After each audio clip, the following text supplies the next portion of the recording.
Selamat pagi semuanya. Kali ini kita akan membahas mengenai eksistensi dongeng dalam pendidikan karakter anak.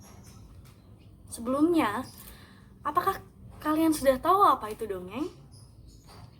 Nah, dongeng merupakan sebuah bentuk dari sastra lama yang bercerita mengenai suatu kejadian yang penuh dengan khayalan atau yang biasa kita sebut dengan fiksi, yang sering dianggap sebagai suatu hal yang benar-benar tidak pernah terjadi.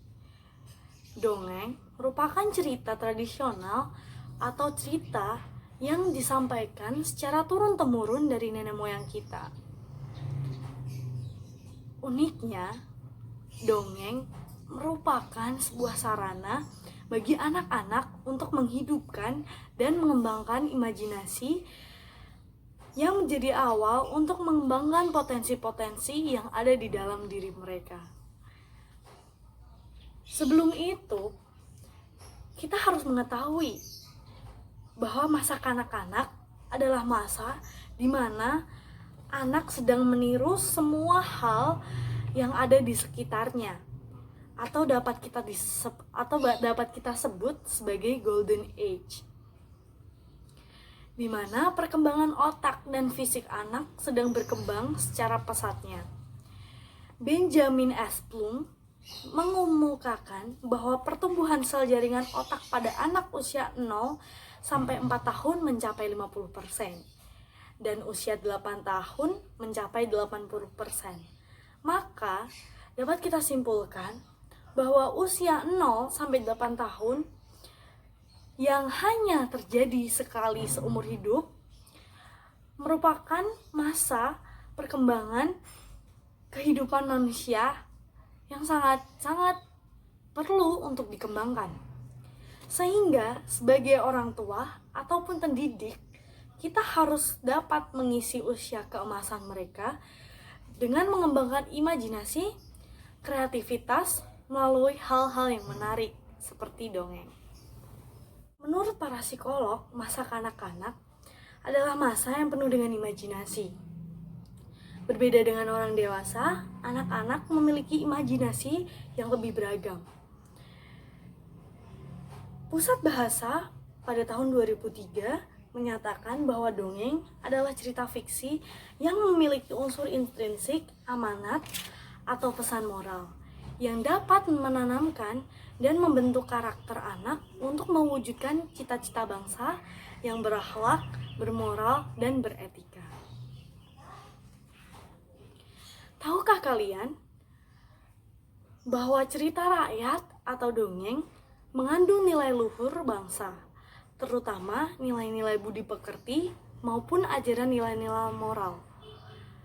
Dalam pengertian umum, Solomon dalam buku Nur Hasanah dan Lestari pada tahun 2008 mengatakan bahwa moral menekankan pada karakter individu yang bersifat khusus, bukan pada aturan-aturan dan ketaatan.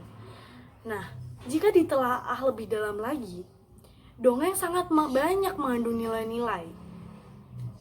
Yang pertama, nilai moral atau moralitas adalah nilai yang mengatur kehidupan manusia, baik sebagai pribadi yang bermartabat maupun dalam rangka mengatur keharmonisan dalam hidup bermasyarakat, yang akan sangat dibutuhkan anak untuk mengembangkan dirinya dalam lingkup masyarakat Indonesia yang bersifat majemuk.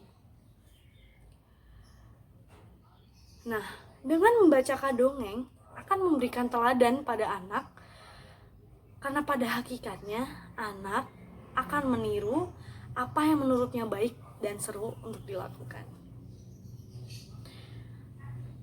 Mari kita membahas mengenai berbagai manfaat dongeng.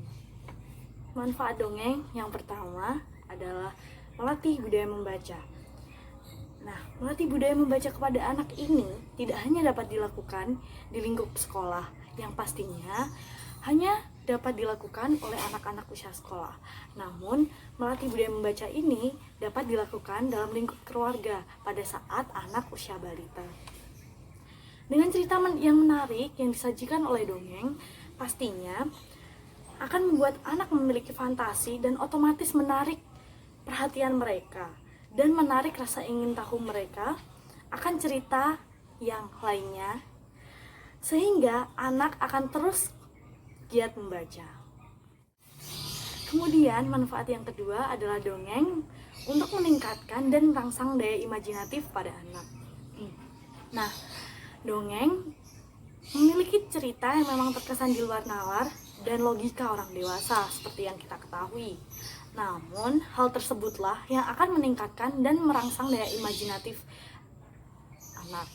Seperti yang telah dikatakan oleh Raja Dongeng Kusumo Priyono, bahwa dongeng akan menstimulasi imajinasi dan kreativitas anak dikarenakan ketika kita membacakan dongeng, cerita tersebut akan membentuk wujud, suara, serta hal-hal mendetail dalam pikiran anak, sehingga akan mengembangkan pemikiran kreativitas dan imaji mereka. Daya imajinasi yang tinggi dalam diri anak akan merangsang kreativitas yang tanpa batas dalam pemikiran mereka. Kemudian, manfaat yang ketiga adalah dongeng untuk memicu sisi emosionalitas dalam diri anak. Dalam sebuah dongeng atau cerita, biasanya akan menampilkan beberapa adegan sentimental yang memang bertujuan untuk menyentuh ke dalam perasaan dan pemikiran anak. Nah, pada unsur inilah anak dilatih untuk mengekspresikan apa saja yang mereka rasakan dan apa saja yang mereka pikirkan. Seperti yang dikatakan oleh Rahman, bahwa dongeng berpotensi memberikan sumbangsih pada proses perkembangan emosional anak. Hal ini disebabkan oleh keterlibatan seluruh indera perasaan anak ketika mereka mendengarkan atau membacakan sebuah dongeng.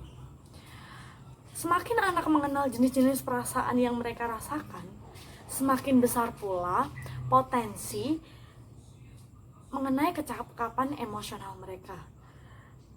Kecerdasan emosional ini pastinya akan menjadi modal untuk mengembangkan bakat kepemimpinan mereka, baik kepemimpinan dalam diri mereka sendiri maupun kepemimpinan dalam masyarakat. Dengan manfaat yang sudah kita ketahui, maka dongeng dapat dijadikan sebagai landasan dan penunjang pendidikan karakter kepada anak untuk mau hidup dan bekerja sama dalam segala lingkup tingkatan sosial, dalam keluarga, masyarakat, bangsa, dan juga negara, yang tentu saja dapat memberikan pengaruh-pengaruh yang sangat positif bagi masa depan anak. Sebagai makhluk sosial yang pastinya dapat bertanggung jawab serta membuat suatu keputusan untuk kehidupan pribadinya maupun keputusan untuk masyarakat. Kemudian dapat kita simpulkan, dongeng atau cerita anak merupakan sebuah media yang mengandung berbagai macam unsur yang sangat-sangat efektif dalam pengembangan pendidikan karakter pada diri anak, yang tidak hanya didapatkan di dalam sekolah, namun juga dapat didapatkan dalam lingkup keluarga. Dengan dongeng, anak dapat mengerti, memahami, serta mengadopsi berbagai pemahaman positif, namun dengan cara yang ringan dan menyenangkan.